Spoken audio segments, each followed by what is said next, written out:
वह कोई साधारण शक्ति नहीं थी, ना वेदों के मंत्रों में बंधी थीं, ना ही किसी मूर्ति की सीमाओं में सीमित। उनका निवास उस रहस्यमयी गर्भगृह में था जहां न दृष्टि पहुंचती है, न विचार, वहां केवल आत्मा ही उनका साक्षात्कार कर सकती है। वे थी मां कामाख्या, इच्छा की अग्नि और ज्ञान की मौन ज्वाला। वे स्वयं में जन्म लेती हैं और स्वयं में ही विलीन हो जाती हैं। एक स्पर्श से तंत्र जागृत हो उठता है, एक दृष्टि से ब्रह्मांड की चेतना कांप उठती है। यह शक्ति किसी की साधना की मोहताज नहीं, यह स्वयं साधना बनकर साधक को सिद्ध करती है। क्या तुम तैयार हो उस देवी को जानने के लिए जिनकी पूजा के लिए साधु नहीं, सिद्ध बनना पड़ता है? हर अमावस्या की रात मां कामाख्या अपने भक्त को दर्शन देती थी, लेकिन शर्त थी आंखों से नहीं, आत्मा से दर्शन। और केंदुकलय उनका परम भक्त यह जानता था। केंदुकलाई अपनी भक्ति में लीन रहता था, वह माता की स्तुति करता रहता और माता अपने भक्त से बहुत खुश रहती। वह दिव्य नृत्य में खोई रहती, पर उस रात कोई और भी था जो मां को देख रहा था बिना उनकी इजाजत के। वह था राजा नर नारायण। तो यह है मां कामाख्या का असली रूप, यह दृश्य तो साक्षात मोक्ष है। कितना दुर्लभ नृत्य! और केवल केंदुकलह ही क्यों देखे, परंतु मां की दृष्टि से कुछ भी अज्ञात नहीं रहता। उन्होंने राजा को देख लिया और वे क्रोधित हो उठी। कौन है जो मेरी आज्ञा की अवहेलना कर रहा है? किसने मुझे भोग की दृष्टि से देखा है? मां ने अपनी केवल एक ही दृष्टि से राजा को भस्म कर दिया। तू जानता था, फिर भी तूने उस राजा को मेरी लीला देखने दी। तेरी चुप्पी ही उसकी मृत्यु का कारण बनी है। तू मेरा भक्त था, पर इस परीक्षा में तू भी हार गया। मां, मैं दोषी नहीं हूं, मैंने किसी को कुछ नहीं बताया, मैंने स्वयं भी आपको नहीं देखा, मैं उसे रोक भी न सका। नहीं, जब शक्ति को नियम चाहिए तब भक्ति भी मौन नहीं हो सकती। तू मेरी सजा भुगतेगा, परंतु तेरी भक्ति व्यर्थ नहीं जाएगी। और देखते ही देखते केंदुलाई एक पत्थर की मूर्ति में बदल गया। कुछ लोग कहते हैं कि मां कामाख्या इतनी करुणामयी है कि वे अपने भक्तों की सच्ची प्रार्थनाओं को बिना अधिक सोचे ही स्वीकार कर लेती हैं। उनके लिए भक्ति की गहराई और निष्ठा ही सबसे बड़ा मापदंड होती है, न कि बाहरी दिखावा या जटिल अनुष्ठान। मां की इसी अनंत कृपा को अनुभव करने वाले एक भक्त का नाम था केंदुकालय। वह कोई प्रसिद्ध तांत्रिक नहीं था, न ही किसी शास्त्र का विद्वान, बल्कि एक साधारण लेकिन पूर्ण रूप से समर्पित भक्त था। उसका जीवन मां की सेवा और प्रेम में लीन था। वह प्रतिदिन जंगल से फूल चुनकर मां को अर्पित करता था। ना उसके पास बड़ी भेंट होती थी, ना धन, लेकिन उसकी भक्ति में ऐसी शक्ति थी कि मां कामाख्या स्वयं उसकी प्रार्थनाओं को सुना करती थी। केंदुकालय मां कामाख्या के इतने प्रिय हो गए थे कि हर रात जब मंदिर के द्वार बंद हो जाते थे और बाहर सब शांत हो जाता, कि अत्यंत गोपनीय और पावन लीला थी जिसे ना कोई और देख सकता था, ना सुन सकता था। मंदिर के बाहर केवल घंटियों की हल्की ध्वनि और केंदुकालय की भक्ति भाव से भरी हुई वाणी सुनाई देती थी। कहा जाता है कि उस समय मंदिर की दीवारें भी कांप उठती थी और समूचा वातावरण एक अलौकिक ऊर्जा से भर जाता था। यह लीला कोई दिखावा नहीं थी, ना ही किसी सिद्धि का परिणाम, यह केवल निष्कलंक प्रेम और समर्पण का प्रतिफल थी। एक समय की बात है, एक स्त्री मां कामाख्या मंदिर की ओर दौड़ती हुई घुस आई। उसकी गोद में उसकी 8 साल की मृत बेटी थी। उसके चेहरे पर केवल पीड़ा नहीं, बल्कि एक विश्वास भी था कि इस दुनिया में केवल मां कामाख्या ही है जो उसकी बच्ची को जीवित कर सकती है। उसने सीधे केंदुलय को ढूंढा, क्योंकि उसे भरोसा था कि मां का यह प्रिय भक्त है, उसकी पुकार मां तक पहुंचा सकता है। वह स्त्री फूट फूट कर रोते हुए केंदुकलय के चरणों में गिर पड़ी और उनसे विनती करने लगी, मेरी बेटी को मां से जीवन दिला दो। आप मां के इतने निकट हो, आप ही मेरी आखिरी आशा हो। केंदुकालय उसकी पीड़ा को देखकर कुछ पल मौन रहा। उसकी आंखों में करुणा थी और हृदय में मां के प्रति विश्वास। उसने उस मृत बालिका को गोद में लिया और सीधे मां कामाख्या के गर्भगृह में चला गया। वहां पहुंचकर उसने बच्ची को मां की मूर्ति के चरणों में रखा और आंखें बंद कर प्रार्थना करने लगा, हे मां, यदि यह बालिका फिर से जीवन पाने योग्य है, यदि इसका जीवन किसी उद्देश्य के लिए बचा है, तो कृपा करके इसे नया जीवन दीजिए। आप तो सब जानती हैं, मंदिर में सन्नाटा छा गया, सबकी सांसें थमी हुई थी। फिर अचानक उस बालिका यह दृश्य देखकर वहां मौजूद सभी व्यक्ति आश्चर्य से नतमस्तक हो गया। उस स्त्री की आंखों से आंसू बहने लगे, पर अब वे आंसू पीड़ा के नहीं, मां की कृपा के धन्यवाद के थे।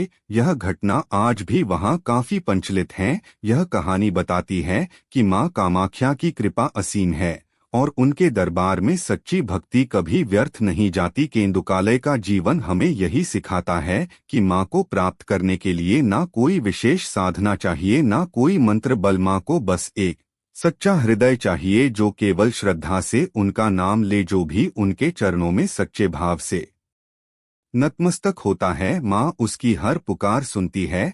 जब केंदुकालय ने 8 साल की मृत बच्ची को मां कामाख्या की कृपा से जीवित कर दिया तो यह चमत्कार पूरे कामरूप क्षेत्र में फैल गया। यह सुनकर राजा नर नारायण, जो स्वयं मां के भक्त थे, केंदुकालय से मिले और मां के दर्शन देने की प्रार्थना की। शुरू में केंदुकालय ने मना किया, लेकिन बार बार विनती करने पर उन्होंने राजा को मां के रात्रिकालीन दिव्य नृत्य के बारे में बताया। उन्होंने कहा कि अगर राजा चाहे तो गर्भगृह की दीवार में बने एक छोटे छिद्र से मां को नृत्य करते देख सकते हैं। हालांकि यह नियमों के विरुद्ध है। बाकी की कहानी आप हमारे पहले ही भाग में सुन चुके हैं। कैसे मां की मर्यादा भंग होने पर क्रोधित होकर उन्होंने केंदुकालय को पत्थर की मूर्ति में बदल दिया। यह घटना बताती है कि मां की कृपा अपार है, पर भक्ति में मर्यादा और नियमों का पालन आवश्यक है। माता ने केंदुकलाई की गलती को माफ नहीं किया और उसे एक पत्थर की मूर्ति में परिवर्तित कर दिया। उनके शरीर ने सांस लेना बंद कर दिया, उनकी आंखों पर अब भी पट्टी है और वे उसी मुद्रा में सदा के लिए थम गए। यह घटना मां के दरबार में है एक चेतावनी की तरह जीवित है कि भक्ति में यदि मर्यादा का उल्लंघन हो तो मां दया नहीं, न्याय करती है। वे प्रेम की देवी हैं, पर अनुशासन की सीमा रेखा पार होते ही वे विकराल रूप ले लेती हैं। मां कामाख्या का मुख्य पर्व, जिसे अंबुबाची मेला कहा जाता है, भारत का सबसे रहस्यमयी, शक्तिशाली और आध्यात्मिक त्योहार माना जाता है। यह उत्सव हर वर्ष आषाढ़ मास में गुवाहाटी की नीलांचल पहाड़ियों पर स्थित शक्तिपीठ कामाख्या देवी मंदिर में अत्यंत श्रद्धा, साधना और रहस्य के साथ मनाया जाता है। यह मेला मां कामाख्या के उस स्त्री स्वरूप को समर्पित है जब वे पृथ्वी के रूप में 3 दिनों तक रथुमती होती हैं, अर्थात मां को मासिक धर्म होता है। इन दिनों मंदिर के द्वार बंद रहते हैं, कोई पूजा नहीं होती और संपूर्ण वातावरण शांत होता है। चौथे दिन मां का शुद्धिकरण होता है और मंदिर के पट खुलते हैं। यह पर्व केवल एक धार्मिक उत्सव नहीं, बल्कि प्रकृति, शक्ति और सृजन के रहस्य को समर्पित है। अंबुबाची मेला हर वर्ष 22 जून से 26 जून के बीच आयोजित होता है और इन 4 दिनों में कामाख्या नगरी साधना की महासागर बन जाती है। लाखों श्रद्धालु, साधु, योगी, अघोरी, नागा बाबा और तांत्रिक दूर दूर से यहां आते हैं। मां के चरणों में 4 दिन का व्रत, ध्यान और उपासना करते हैं। माना जाता है कि इस कालखंड में मां कामाख्या की शक्ति चरम पर होती है और यही समय साधना, मंत्र सिद्धि और आत्मिक उन्नति के लिए सबसे श्रेष्ठ समय होता है। यह पर्व विशेष रूप से तांत्रिक परंपरा से जुड़ा हुआ है। कई सिद्ध तांत्रिकों का मानना है कि अंबुबाची के 4 दिनों में की गई साधना से मंत्रों की सिद्ध तांत्रिक शक्तियों की प्राप्ति होती है और मां की विशेष कृपा सहज संभव हो जाती है। जिनकी साधना वर्षों से अधूरी रह जाती है, उन्हें भी इन 4 दिनों में मां की असीम ऊर्जा से सिद्धियां प्राप्त हो जाती हैं। मां कामाख्या, जो स्वयं योनि शक्ति की प्रतीक है, इन 4 दिनों में भक्तों के दुख हर लेती है और सच्चे भाव से की गई प्रार्थनाओं को तुरंत सुन लेती है। ऐसा कहा जाता है कि यदि कोई साधक सच्चे भाव, संकल्प और समर्पण के साथ मां के दरबार में साधना करता है तो उसकी कोई भी इच्छा अधूरी नहीं रहती। मां उसकी सभी मनोकामना पूर्ण करती है। चौथे दिन जब मां के गर्भगृह के द्वार खुलते हैं तो पूरा क्षेत्र जय कामाख्या का जयकारा होता है। भक्त भक्तों को मां का रजस वाला वस्त्र प्रसाद रूप में प्राप्त होता है, जिसे अत्यंत चमत्कारी और पवित्र माना जाता है। यह वस्त्र मां की दिव्य उपस्थिति का प्रतीक होता है और जीवन भर रक्षा करता है। अंबुबाची मेला केवल एक मेला नहीं, यह आत्मा, प्रकृति और शक्ति के बीच एक अलौकिक संवाद है। यह वह समय होता है जब धरती की जननी स्वयं विश्राम करती है और सारा ब्रह्मांड उनकी मौन उपस्थिति में तपकर असीम ऊर्जा प्राप्त करता है। मां कामाख्या की यह लीला भक्तों को यह सिखाती है कि सच्ची श्रद्धा, संयम और साधना से कुछ भी असंभव नहीं। जो भी उनकी शरण में जाता है, मां उसे खाली हाथ नहीं लौटाती, चाहे वह भक्त हो, योगी हो या तांत्रिक। मां कामाख्या की महिमा अनंत है। वे केवल एक देवी नहीं बल्कि संपूर्ण सृष्टि की जननी है, शक्ति की साक्षात स्वरूप। काम रूप स्थित यह दिव्य शक्तिपीठ न केवल आस्था का केंद्र है बल्कि रहस्यों, तंत्र और सिद्धियों का ऐसा स्थल। यहाँ की हर ईंट, हर पत्थर, हर ध्वनि और हर हवा मां के चमत्कारों और अदृश्य शक्ति से भरी हुई है। मां कामाख्या हर भक्त की पुकार सुनती है, चाहे वह सामान्य व्यक्ति हो या कोई महान साधक। तो आपको कैसा लगा मां कामाख्या की यह चमत्कारी और रहस्यमयी कथा? क्या आप भी मां के भक्त हैं?